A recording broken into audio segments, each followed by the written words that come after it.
Hey, ladies and gentlemen, welcome back to another episode of the Caderna Podcast. I'm your host, Brian Caderna. Today we have an incredible guest on the show, and this was one of the most fun conversations I've had. Our guest is Ginni Saraswati, host of the Ginni Show and founder of Ginni Media.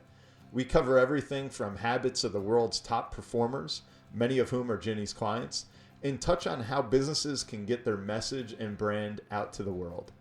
Now, one thing I want to mention, because our guest did talk about how important this is that a successful message always answers an important question.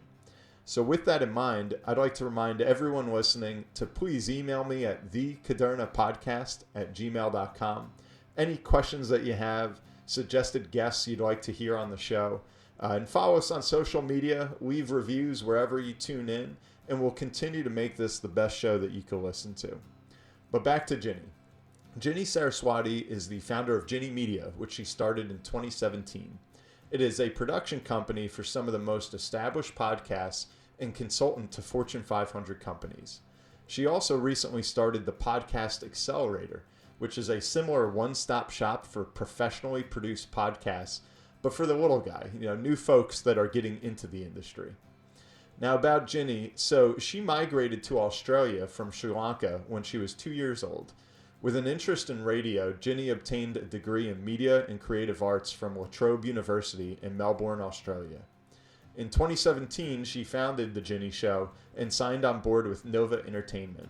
Since then, she's been a finalist for the Australian Podcast Awards in the comedy category and has been a nominee for Broadcaster of the Year at the Australian LGBTI Awards, amongst many other accolades. Ginni is now based out of New York City and works with many Fortune 500 companies to make killer podcasts. Here she is. Is going to require work and time and sweat and toil. If money wasn't an issue, what would I be doing? Don't worry about it. You'll figure it out. Change is the only constant. The Caderna Podcast. Ginni, welcome to the show. Thanks so much for having me, Brian. Excited to be on the Caderna podcast. This is I listened to a few episodes before I jumped on, and you provide such great value to your audience. So I'm really honored to be here. Thank you for having me. Oh, thank you. It's our pleasure. And with a lot of your background and bio that we just kind of skated over, I think we'll be able to add even more value, because it seems like podcasting is just all the rage today. Where did this come from? Did you foresee how big podcasting would get? I got an inkling, Brian. As you mentioned, my background was in radio, and I think radio is the true ancestor to podcasting, if you think about it. Like, radio was what set up the whole premise of like that intimate space where someone gets to listen to a piece of content. I know I grew up when I was driving when I was driving to work, not when I grew up. When I started working, I used to drive even to college, or when I used to drive to work, I used to listen to the radio on the way. And it was a great way to receive news, traffic, weather updates, things that were important to my life while I was getting somewhere. And that's what podcasts effectively are now. They've kind of replaced the radio experience that, used to be 25, 30 years ago or more, where you get to listen to something while you're on the way to something else somewhere else. And generally with that kind of premise, you think about, okay, this is interesting because now we have all this content out there that's about anything. Like, you can literally find a podcast about a particular interest of yours and you can listen to that religiously. And I remember when I was on radio, I noticed around 2007, 2008, there was a big shift in what we saw in our podcast downloads as opposed to our live listeners. There was a big engagement and a big consumption after we had done the show. So we'd wrap up our morning show by 9 o'clock. And over the next week, any kind of episodes or interviews that we'd pop up on iTunes at the time, people were downloading it from all around the world. Like, we had a huge listenership or a huge audience coming from the US, from the UK, who couldn't tune in at the time we were live, but they wanted to catch the interview with that specific guest. So I noticed there was a trend of, okay, we're giving our listeners autonomy now. They don't have to listen when we tell them to. They can listen when they want. And that is huge, because that gives the listener full power of I actually want to listen to this podcast while I'm doing this. And, TV was doing that with on demand and, TiVo and all the devices that were coming out around that time. So podcasting has done the same thing. So I did suspect that was going to be the trend. Like audio was going to become more autonomous in terms of listener preference. And that's also what prompted me to start my own podcast. And from there, I've seen, businesses jump on board to it. I've seen brands, I've seen, entrepreneurs. It really is a space that's about to boom. Yeah, I think it definitely is booming. And that was, interesting that you touched on how people were able to kind of hone in and say, you know what, I just want to listen to that guest interview and maybe not the rest of the radio program. Mm-hmm. And I even saw that, like I'm a big 60 Minutes fan. And there might be one segment where you're like, oh, that was really interesting. So instead of watching 60 Minutes for an hour, I'll go onto YouTube. I'll just click that one segment I wanted to see. And then that was it. So do you think that like that ability for consumers to get exactly what they want when they want it, is that kind of eating away the radio industry? Like, is that going to be a thing of the past soon? I think the radio industry serves a purpose, as does, the TV industry when it comes to shows about news or current affairs or that sort of preface, because people tune into news because they've grown up with their parents doing it. And, it's just kind of ingrained until they learn another way of getting information that they prefer. I don't think the radio industry is going to get absolutely wiped out anytime soon. However, I know the radio industry is adjusting. I know a lot of the radio industry, they're adjusting their model to suit what's kind of happening at the moment. Like there's a lot more podcasts coming out about their shows. Some people are doing live podcasts where people can actually tune in on their mobile device when they're on the subway. They don't have to be like in front of a radio while they're commuting. Like they're communicating and I guess executing in a different way. I'm not entirely, I think there's a romantic notion to radio in terms of, again, like a generation that has grown up with it. And we'll see in time whether that actually gets completely transformed. But radio at the moment is transforming and adjusting to what the listener demands and preferences are. That's very clear with consumer behavior. Yeah, it's interesting because I'm obviously a huge podcast fan, but now I feel like sometimes it's almost relaxing in a sense when I do get in the car and I am going to the office and I'm like, you know what, rather than search the million podcasts that are out there and try and find the one I really want right now, I can just kind of zone out, put the radio on, and it's like, all right, now it's there for me. And so it's almost like it's kind of coming full circle in a sense. And it's almost like too much of a thing is almost too much at that point, Exactly. Yeah. So why don't, if you could just tell us a little bit about Ginni Media. And I know you started as a broadcaster in radio, but what prompted you to found this company and, what are you guys up to nowadays? Thank you, Brian. Absolutely. So essentially how I started this company was purely by accident. As I mentioned before, I did notice a trend in listeners tuning into the podcast that we were putting out when I was a radio host after the show went live. And I started to see, okay, there's a trend here, like the autonomy that I talked about. We give the listener full autonomy to pick and choose when they listen and what they listen to, right? So I saw that and I started my own podcast, The Ginni Show, in 2016. And after I launched it, podcasting was still fairly in its earlier stages when it came to new non-radio host podcasts, if that makes sense. And I say that because if you were an FM radio host in the early 2000s, typically as what happened to me, what happened was when you had an interview with a celebrity or a high-profile guest, that particular interview would get cut up and popped onto iTunes. And that's what people were flooding to listen to that particular interview. So I noticed that. And, I noticed too that all the podcasters that were starting organically and not from a radio show, or they were just starting new shows, just brand new off the fly, I noticed it was a very new space. So when I started the Ginni Show, I was still kind of finding my feet. I'm like, okay, this is a new space to kind of quote unquote broadcast in. Like I'm used to a live audience. I was used to that.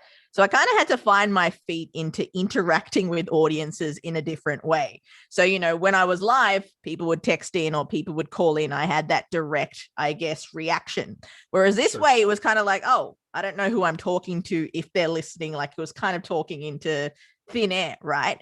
So there was an adjustment there, and the podcast got nominated for a couple of awards. And I noticed that people were starting to come up to me saying, hey, can you show me how to create a podcast? Because it was still relatively new for people who are non quote unquote media people to create podcasts. So from there, I'm like, sure, I'll help you. And accidentally, what happened was over time, I was able to see, hey, I was missing this as a podcaster. This would be great to have. And that's how Ginni Media started. I worked on a couple of clients. A couple of them were based in New York. And at that time, too, I was in a relationship with a New Yorker. So it kind of made sense for me to move over to New York because everything aligned. And from there, Ginni Media just grew. It just, we now have 23 people all over the world, over 15 countries. And, you know, we're able to produce for some awesome brands, Allure, that we do with their Science of Beauty podcast one season. We do some audio tours for Architectural Digest.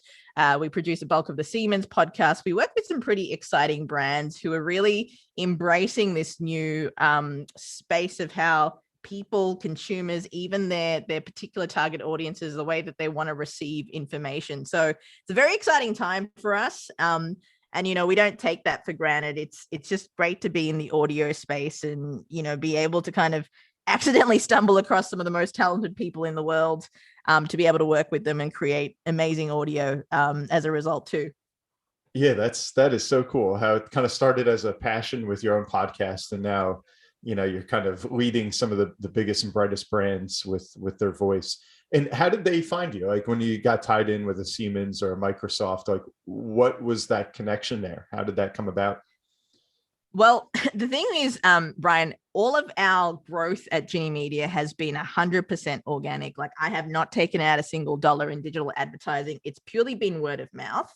I'm a little bit old fashioned in the way, and I don't know if just because I have a customer service background and I have a sales background, but in Australia, when I had the account manager role that I did, or even working at, you know, a sports retail store, customer service was something that they pushed 100%. It's like, give good customer service. That's how you create relationships.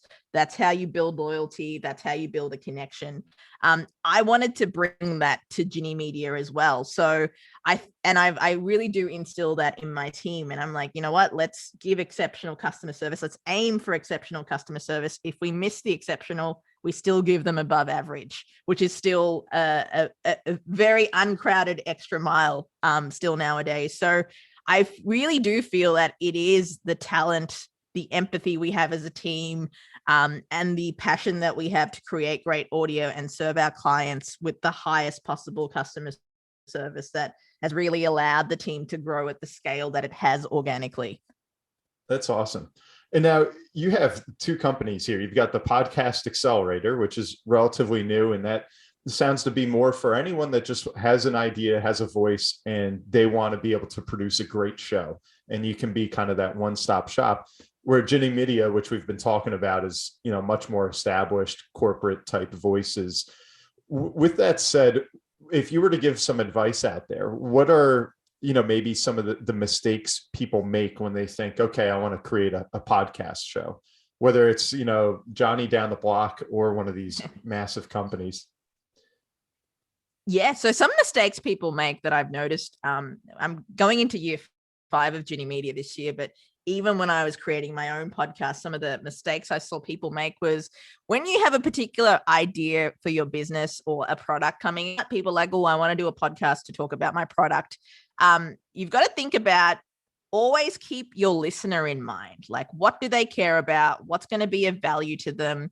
What is going to help them walk away going, hey, that podcast was great. I learned so many things. I just did a podcast this morning with an automotive trainer. She pretty much trains mechanics in her local area. And I'm going to use a mechanic example for a reason. So if you're a mechanic and you're like, hey, I want to get the name of my shop out there in my local area, the best thing to do is create content that answers the questions of your listeners, like of your customers, really. Like, for example, I know with me, I don't know the difference between this particular tire and that particular tire. Why should I buy one over the other? And it could be like, you know, the 3 best tires to buy when thinking about the safety of your children or something like that. So create content that is going to actually inform your audience. It gives them value. So now they can go into a tire shop, which might likely very be your shop, and make a decision as to what tire to buy. right? And you think about those things, like you're not promoting your shop. You're leveraging yourself as a brand expert in that particular field, and you're giving your audience value. You're not sitting there for half an hour talking about how your shop knows the best tires. You're kind of reverse engineering it to think about, how can I give value to my audience? So that's the first place I would start. Think about who you're talking to. And you don't want to give your audience a 40-minute to a 1 hour ad. Like, that's going to be a recipe for disaster. Yeah. Yeah. So it sounds like you really have to be answering a question that is on their minds. That's 100%. Interesting. Very cool. And with some of these, I mean, you see podcasts from like, Joe Rogan show, which, I'm certainly a big fan. Some of his episodes, I mean, could be like 2 or 3 hours long. They're like marathons. And then you see other ones out there, also very successful that seem to be like 10-minute snippets. What's the trend for the future, do you think? Or is there room for like everything? I think with Joe Rogan, he clearly has a huge following. Like he's been a top podcaster for a minute. And I feel that the rule of thumb here is, regardless of length, good content is good content, right? Now, good content is going to be subjective person to person. The people who love Joe Rogan may not love the 10-minute style podcast, and the people who love the 10-minute style podcast may not consider Joe Rogan content good. Like, the good content part is going to be subjective. So it comes back to audience, really. I find that the 10-minute podcasts or the shorter podcasts are catered to, quote unquote, the busy person, or the person that wants the quick shot of value before their workday, or a quick shot of value to like kickstart their routine. It goes back to knowing your audience. I see a trend of it being both ways. I think there'll be people who are diehard fanatics about certain podcasts or certain guests or certain people or influencers that they'll listen. If it's a 5-hour podcast, they will listen. Oprah puts out longer podcasts and people listen because she's Oprah. Gary Vee does the same. But I feel that it comes back to who your audience is, what type of following you have. And it's just honestly using your discretion for each podcast. Like, you might drop a 30-minute podcast and see that audiences are consuming it quite well. And then you drop a 1 hour one, it might be the opposite. Like, go back to your audience. And as you build your following, you can make more, I guess, liberal decisions as to the length that you want to put out. Got it. Well said. And one of the reasons I was asking that is, last month we had Eric DeHaan on the show, who's the CEO of Open Influence, does a ton with this kind of rise of the influencers. And one of the things he was saying, working with probably a lot of the similar clients that you have, is that they need to double down in the future on TikTok and on Snapchat and some of these social media platforms that are, hitting Generation Z, who, to date, haven't really thought of like what a 15 or 16-year-old means to the economy, but it's kind of like, here they come. So with that in mind, I mean, where does podcasting, especially some of these long form conversations, where does this fit in with, some of the up and coming generations and what it seems to be like a very short attention span that they can watch these like 30-second clips on TikTok? I think that's a great question there, Brian. Attention span, I mean, living through the pandemic and us being pumped with information from all sorts of sources has been a testament to how people's, I guess, tech overwhelm or need to tech detox or create some separation from tech has really kind of shown up. And also, to your point, the attention span for consuming content over a certain amount of time. I think for podcasts, it's then you've got to think about your content as a way to repurpose it. So a podcast is a piece of content. So say if it goes for half an hour and it's like a true value podcast where you give your listener like, hey, here's 30 minutes of pure value for, like, again, I'm going to use a mechanic example. Here's 30 minutes of pure value of what the questions that you need to ask your mechanic when you're going in for a car service, right? That's a pure value podcast. How you make that, I guess, translatable or contextual to platforms like TikTok or Snapchat or Instagram is repurpose some of that content. Like, what are some of the highlights from that podcast that you want to turn into a mini reel? What are some of the highlights for that podcast that's going to be pure fire for TikTok? How can we make a meme out of this? So rather than creating new content from scratch, take the content that you've made that initial time investment in and be like, hey, I can actually pull out a few quotes from here and make into quote cards. So I think if you start thinking contextually to what the platform, again, it goes back to empathizing with your audience, right? What that platform of TikTok asks for, what that platform of Snapchat asks for, or IG, whatever it might be, and repurposing that content or parts of those content to be contextual to that platform. Does that make sense? I think you hit the nail on the head there. And the thing I see working with business owners and even with myself, I mean, I have my own private practice as a financial advisor, is the ways that you want to communicate with your audience or your client base. It could have been Facebook and LinkedIn, and it could, now it might be a podcast. In the future, it's TikTok and things like these. And it seems like it's all changing so quickly that I think what you said is spot on, that you have to kind of repackage your content. But I think a lot of people out there, like that mechanic, might say, okay, well, I got a great idea. I got a great concept, but I have no idea how to get it in the right kind of mode of communication. Yeah. And it seems like definitely a lot to take on, especially for an entrepreneur. It is. And I think that's where we got to look at, excuse me, we've got to look at brand building in a different way. And to your point, I mean, as an entrepreneur too, like if you're not in the content creation space, say, for example, let's use a mechanic example again. Yeah, it would be overwhelming to be like, how on earth do I make this into bite-sized chunks for TikTok? Like, how on earth do you do it? And I think there's one of two ways that you can go. You can do it yourself, or you could hire a content management company to do it for you, because you make that initial time investment. So I'm going to give a good example here. So say for the mechanic example, the podcast episode is 5 questions you need to ask when taking your car into service. Like, say that's the title of the podcast, all right? So you do the podcast, you give them 30 minutes of value.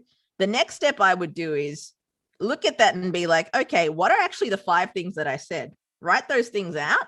And then you can then pop those into like little quote graphics in TikTok, or you can pop them into a little slideshow in a reel, or you can get like B-roll footage, stock footage, and pop that in there as well with those questions. Because see how I've just turned my audio into something visual, and I've made it contextual to TikTok and made it contextual to Instagram. So I didn't put any other time creating it from scratch. I have everything there. I have the blueprint there in my piece of content of a podcast. So that's the way that I think entrepreneurs have to start thinking, like, I'm building my personal brand and my company brand from this particular podcast. Yeah. Yeah, that's interesting. In the way that you say it, Ginni, it sounds so easy. Like, boom, we'll just have it right out there. And you could definitely tell you're a little seasoned at the production side of things. Oh, this is what we do for our client. Like, I don't know how to make this into a reel. I'm like, hi, Ginni Media, we'll do it for you. And that's what there you go. And that's a wrap. And I wanted to ask you, kind of switching gears a little bit. So your show, the Ginni Show, has a great message. I think it touches on a lot of kind of pertinent topics that people want to hear about, but like in a really funny, almost comedic way, with some awesome guests. So what are some things, if you could share with our listeners, as far as like routines or habits, which I always like to talk about, of when people wake up in the morning, what do they do first? How do they approach their day, to have success, however they may define that? So do you notice any kind of commonality amongst some of the guests that you've had, or some of these really high performers that you work with each day? Oh, Brian, I love this question because I am obsessed with morning routines. Like, that's why I ask my guests, what is your morning routine? Because secretly I want to tweak and optimize mine. That's why I ask that question so much. I have noticed a habit, and there's different books that you can read about it, different pieces of content that you can consume, different experts say different things. Like, I've read the 5 a.m. Club, I've read Miracle Morning. One of my coaches has like a morning thrive practice that she recommends, and there's different variations of what a morning routine looks like. Ultimately, the key theme, or the key commonality that I see between successful people when it comes to a morning routine is one thing. They have one. I'm just going to say that very bluntly. They actually have a morning routine. And when you think about it, you're like, that sounds so clinical to have like a rigid routine in the morning. But that's the beauty of it. When I first started getting into my morning routine, the one mistake I made was that I thought, it has to be rigid, or it has to look like everybody else's. And what you'll learn in time is your morning routine will look differently to someone else's. It's just got to be what works for you. Typically, it involves some journaling, gratitude, or some way of like reflecting on what's coming up on the day. It's like you're warming up your car. Again, I'm using car analogies throughout this whole podcast, but hey, we'll just stick with I see that. Right? You know when you turn on your car during like winter and you need to give the engine some time to warm up. You can't drive that baby cold. Like you need to warm up the engine. So it's the same thing with your body, with your mind, with everything. Your morning ritual or your morning routine is that warm up into the day. And what people don't realize is we always think 10 years ahead, like in 5 years, I'm going to achieve all these things. And I know we can overestimate that because I was one of those people. But what I find with a morning routine is it allows you to pause daily.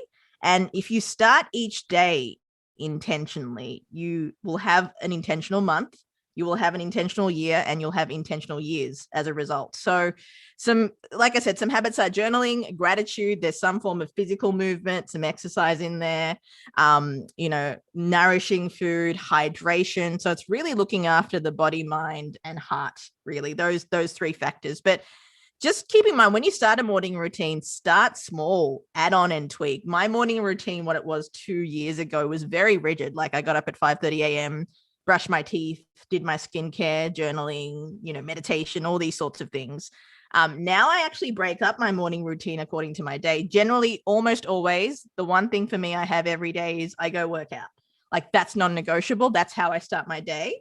And then I'll come back, get my coffee, and then I'll start the journaling, gratitude, meditation. And then I'll come back to it and finish off with some things like some reading. It's got to be something that's deeply personal to you, but have a routine, have a ritual for you in the morning, because that way you're starting each day intentionally and you're starting each day with something for you. That's awesome. And I was going to ask you, like, if you didn't mind what your routine was. So I appreciate you, sharing that with everybody. Thank you.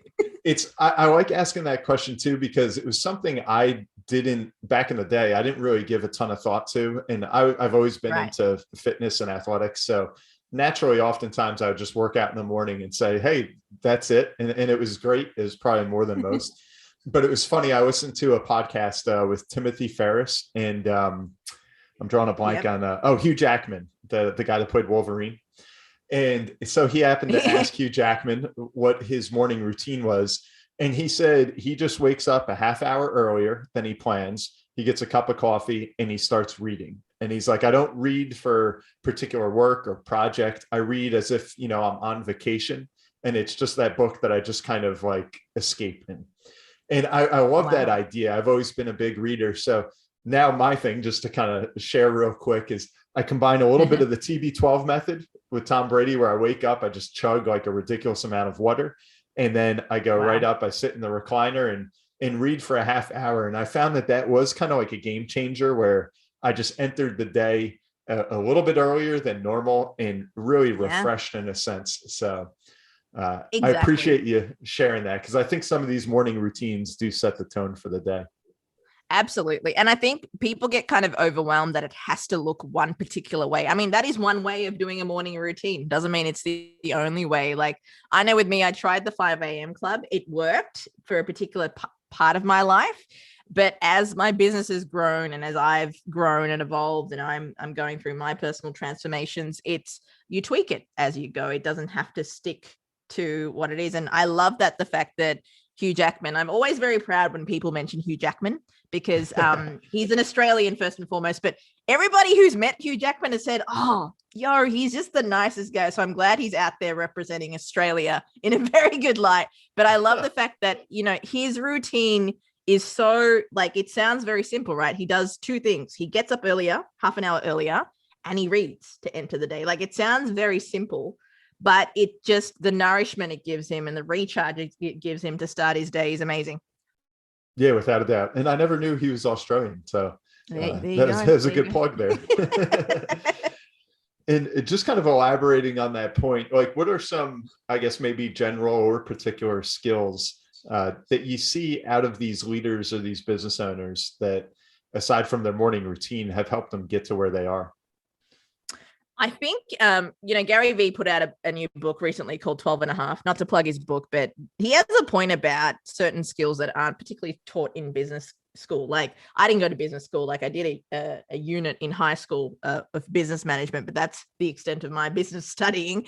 Or my formal education around business anyway. But I think for these leaders, things in common that I'm seeing that they have is they definitely have patience. And they have patience at a micro level and they have patience at a macro level too. And that ability to shift from that micro level to the macro level, I'm going to explain what that means. So when I look at the micro level, it is the day-to-day tasks, the day-to-day meetings, the things that you have to do to get things executed on the daily. That's at the micro level. And then I know Gary Vee calls it clouds and dirt. Like it's like the trenches, right? The where you're doing all the hard work is the micro level. And then the macro level is obviously your long-term goals. Like, in 5 years, this is going to grow if you just keep chipping at it every day. You know where this is going to go. So you have the patience to look at it from both levels. And you have the patience to also know and learn that, you are a leader and you also do work for your team. They do give up their time and they do exchange their time and their talent and that to service your company. But you also do work for your team. And I think that humility of knowing, yes, you're the leader, but your team work for your team. I think that is also strange, in a weird way, so grounding when it comes to leadership. So I've noticed these leaders are very people focused, and that comes with that level of patience and humility.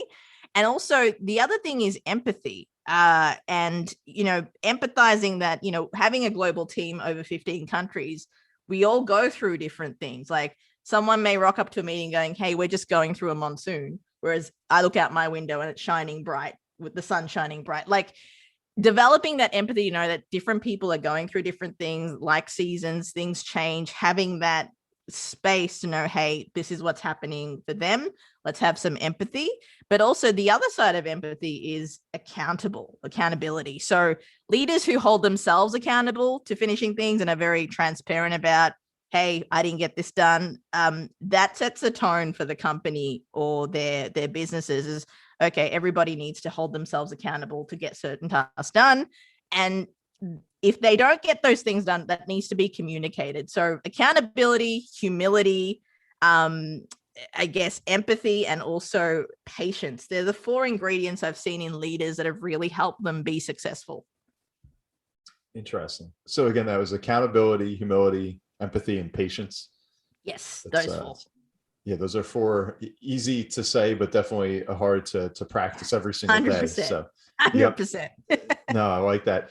In that same vein, when we talk about these values of being successful, kind of being righteous, doing good things, one of the things I pose to anyone that's in really like the big tech space that's been on the show is these modes of communication are changing. And if you look at radio and TV, there was a certain level of accountability at one time for what could be broadcast, what could go on a show, who could say what. But now it seems that as everything's kind of being parceled out into social media and all these new news outlets, and now literally like hundreds of thousands of podcasts out there, do you foresee any type of oversight on this, or how do they maybe kind of cut out some of that quote unquote fake news or some of the misinformation that does circulate? Well, we saw some of that come up with some of the tech platforms when it came to, distributing information about COVID or even about the election. We saw, a few tech platforms get in hot water about these things. I think this is my observation as to what has happened is that everything boomed really quickly when it came to podcasting or, expression on social media. I think it happened very quickly across multiple platforms. So it actually got out of control before anything could be regulated, right? It's like letting 400 toddlers run amok in their terrible twos. And you're like, oh my God, how can we parent these different things and reel them in, right? I do foresee, even in podcasting, I think there have been steps like the IAB have updated their terms and that sort of thing. But I do think there is going to be some form of regulation that will have to come in that will need to take some of the the processes from traditional media of regulation and that sort of thing. And that will be something tech companies will need to look at, especially if people are putting content out on those platforms. It'll be like, okay, how can we actually filter this, or how can we actually regulate this to ensure, to your point, Brian, that level of accountability is maintained. Because I think, to your point, you can go on different apps and say different things, and they can deeply influence people, which is the powerful thing about platforms, but also it can be something that's quite destructive too. Yeah. It's, we all want freedom of speech. I think that's key, but then it's kind of, when it goes a little bit too far, then it just seems like that pendulum that kind of swings back and forth between go out there and say anything that you want to, all right, now we got to kind of buckle down and, maybe kind of penalize some people that have gone too far.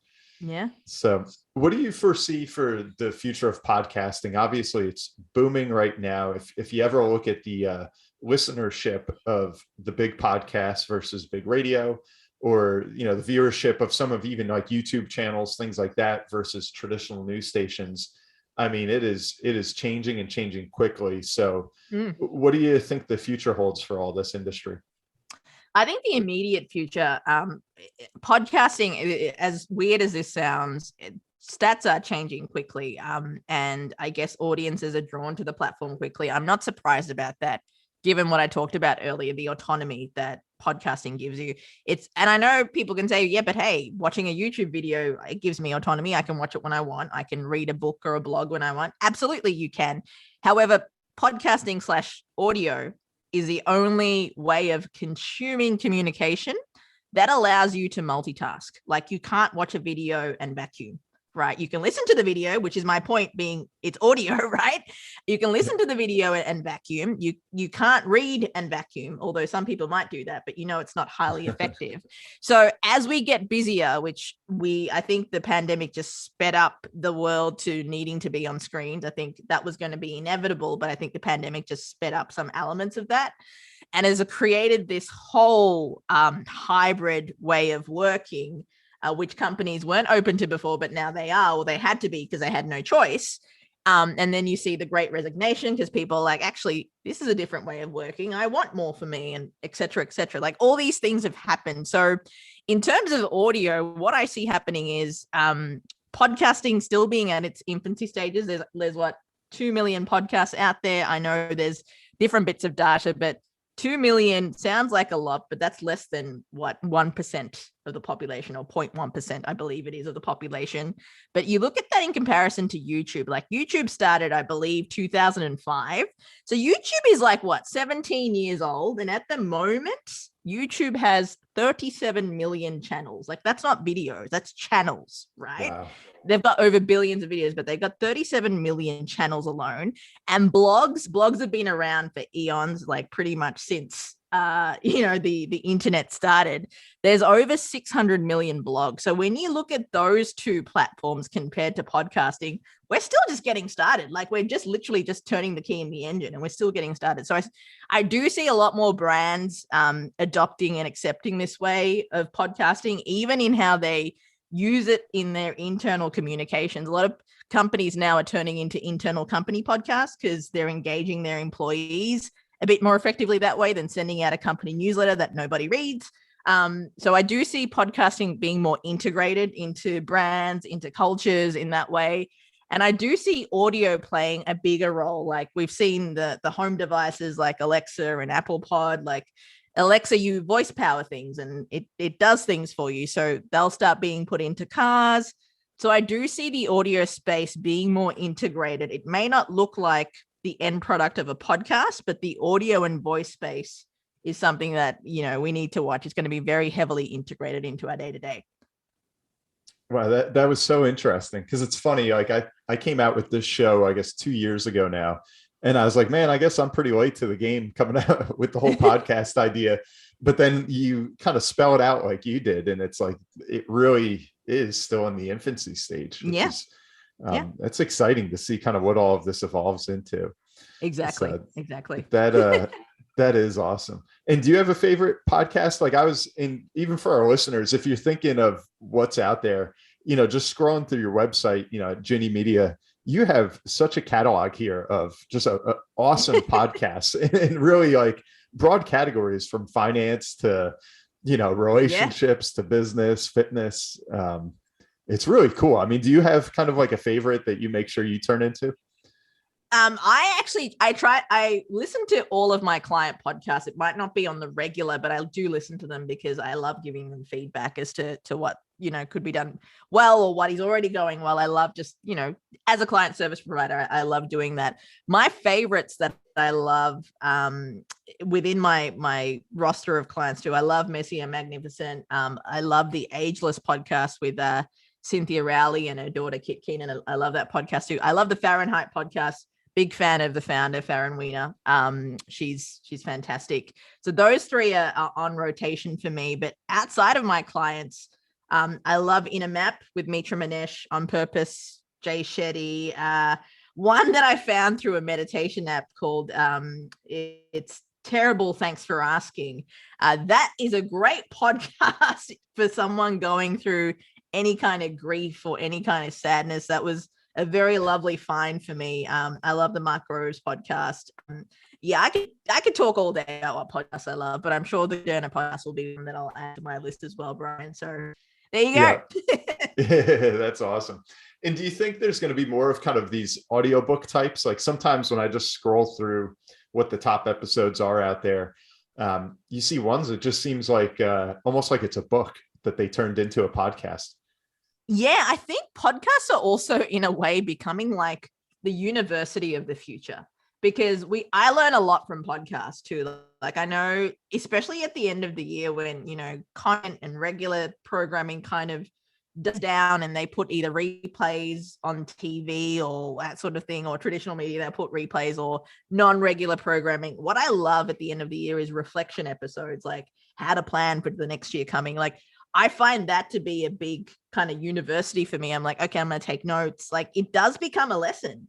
And that, again, the beauty of podcasting is you can take that phone with you anywhere or your laptop with you anywhere, plug it in and do your lesson. So I do see that happening. It is a form of education in a way as well.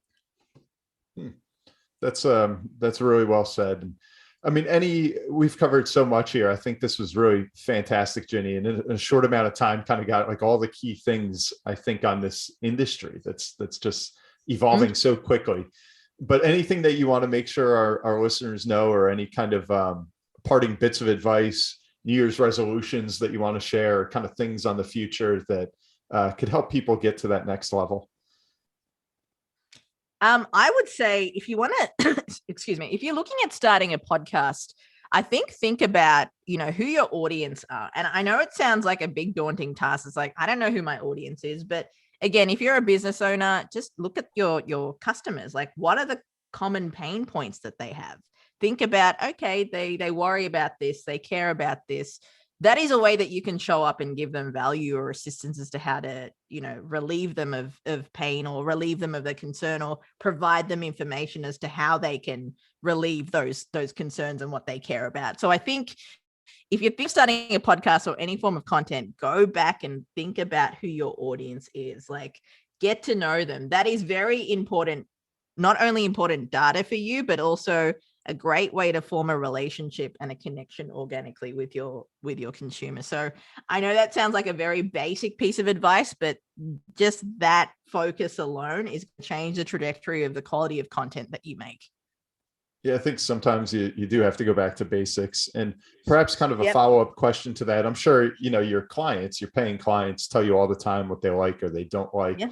But with your show, which has done very well, how do you communicate with some of your fans? Like, do you get feedback on that, or are they asking you questions that you have follow-up episodes to, or what's that dynamic like?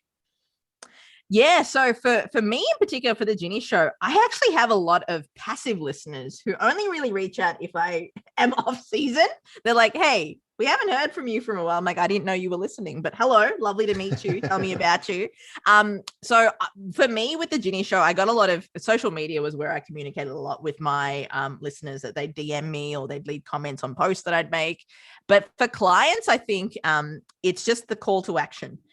There's ways that you can integrate listeners into your conversations. For example, I encourage my clients to read out reviews that people have left. It's like, that may be like a 30 to 45 second airtime, quote unquote, or podcast time for you. But for that particular fan, you've got them for life once you do that, because they're going to share that with their mum, their brother, their cousins. And, if you strike out lucky and you get a Sri Lankan like me listening to it, if I share that with my family, you've got 120 new different listeners just with that share right there. So like things like that, think about that too. That's a great way of communicating with your listener, rather like a great way of communicating with your listener by acknowledging that they've listened, giving them a shout out, but also at the end of your podcast or your end of content, put a call to action, like let them know how they can reach you. Because the one thing podcasting platforms haven't gotten right now is like that direct communication. Like people can't go into Apple Podcasts and message the user, right? Like they can't message the host, but go to their social, like put your social media platforms there, put your email so people know they have a direct line to you in some way, shape or form. Got it. That was a fantastic bit of advice there. So Ginni, I appreciate this. I think we just introduced so many different ideas and hopefully motivated some of our listeners out there, maybe to start their own podcast or see what they're going to do for their business. Awesome. Thank you so much, Brian, for having me. This has been so much fun. I had a lot of fun talking about podcasting and audio. So thanks for having me. Yeah, it really has. It's been my pleasure. So everyone, again, thank you very much to Ginni Saraswati for coming on to the show today. She's the host of the Ginni Show. You can also find her at ginnimedia.com. So definitely check it out. Lots of good content there. And thank you again for tuning in. I'm your host, Brian Caderna. You just listened to another episode of the Caderna Podcast. We'll see you next time.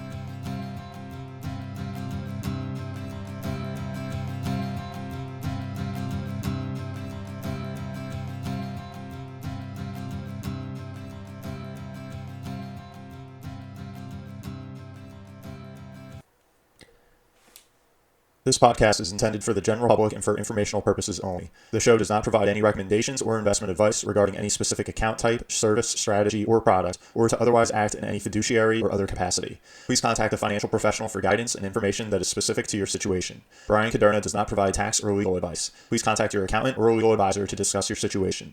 Guest speakers and their firms are not affiliated with or endorsed by Park Avenue Securities, Guardian, or Caderna Financial Team, and opinions stated are their own. All investments contain risk and may lose value. Past performance is not a guarantee of future results. References to specific securities, asset classes, and financial markets are for illustrative purposes only and do not constitute a solicitation, offer, or recommendation to purchase or sell a security.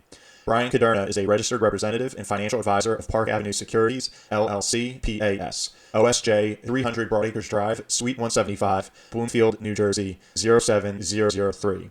Phone number 973-244-4420. Securities products and advisory services offered through PAS, member FINRA, SIPC. Financial representative of the Guardian Life Insurance Company of America, Guardian, New York, New York. PAS is a wholly owned subsidiary of Guardian. Caderna Financial Team is not an affiliate or subsidiary of PAS or Guardian. California Insurance License Number 0K04194.